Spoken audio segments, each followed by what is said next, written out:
Shalom Bapak Ibu Saudara yang dikasihi Tuhan Yesus Kristus. Selamat pagi, damai sejahtera dan sukacita dari Allah Bapa menyertai Bapak Ibu Saudara mulai pagi hari ini hingga malam hari nanti, bahkan sampai selama-lamanya. Kita berjumpa kembali dalam program Word of Wisdom.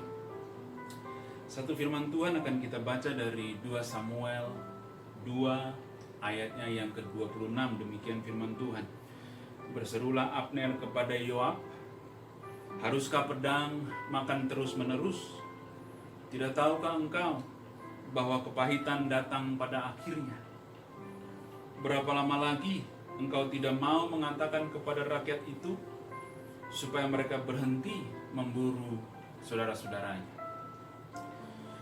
Bapak Ibu Saudara dikasihi Tuhan Yesus Kristus, kalau kita membaca 2 Samuel 2 ayatnya yang ke-8 sampai dengan ayatnya yang ke-32, maka kita akan punya informasi yang utuh tentang kisah ini.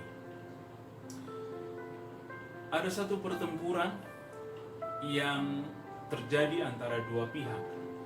Satu pihak diwakili oleh keluarga Saul, di mana Isiboset anaknya yang mewakili pertempuran itu, dan di pihak lain ada keluarga Daud yang diwakili oleh Yoab, keponakan dari Raja Daud sendiri.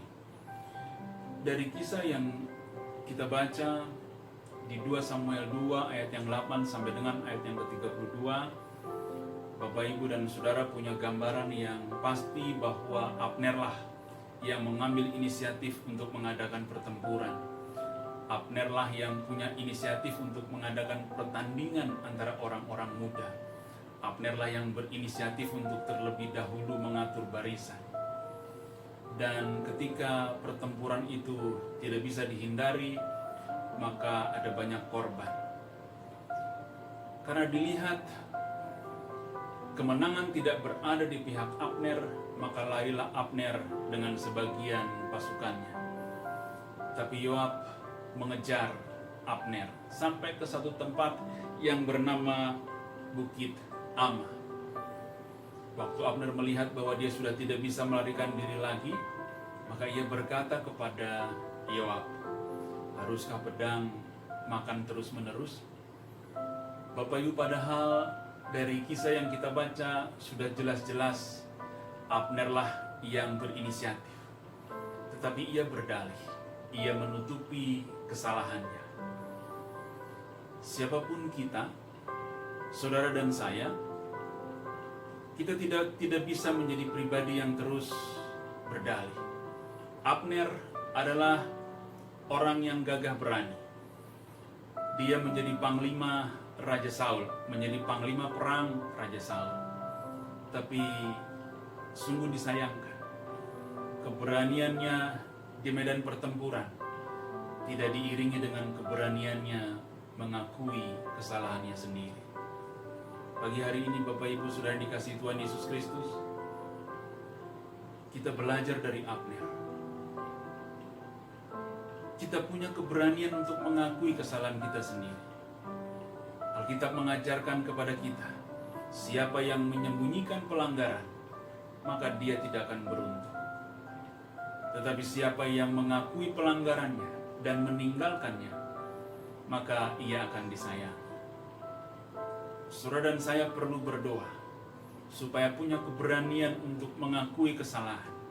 Saudara dan saya perlu rendah hati supaya kita mau mengakui kesalahan dan pelanggaran yang kita lakukan. Jadilah pribadi, jadilah hamba Tuhan yang punya integritas, meninggalkan kesalahan dan berbalik dari semua kesalahan dan pelanggaran yang pernah kita lakukan. Kalau Bapak Ibu ingin diberkati, kalau Bapak Ibu ingin disayangi, beranilah mengakui kesalahanmu.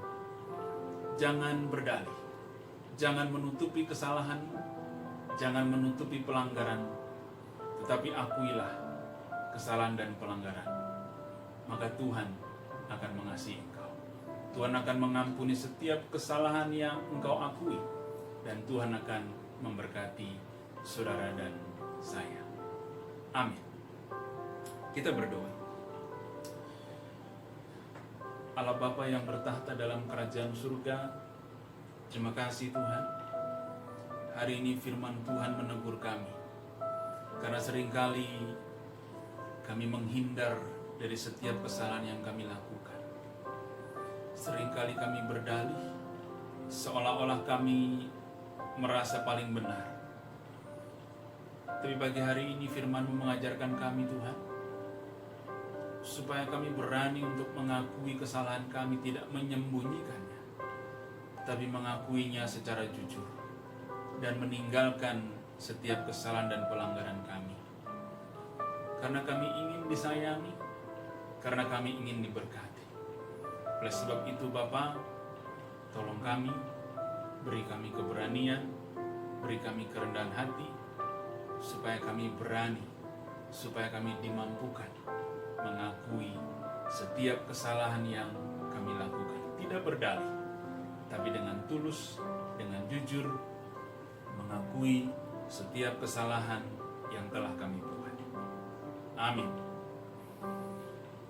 Bagi Bapak Ibu, Saudara yang perlu mendapatkan dukungan doa, hubungi nomor yang tertera di media Bapak Ibu masing-masing. Kami dengan sukacita akan menopang Bapak Ibu di dalam doa. Bersama Yesus kita bisa.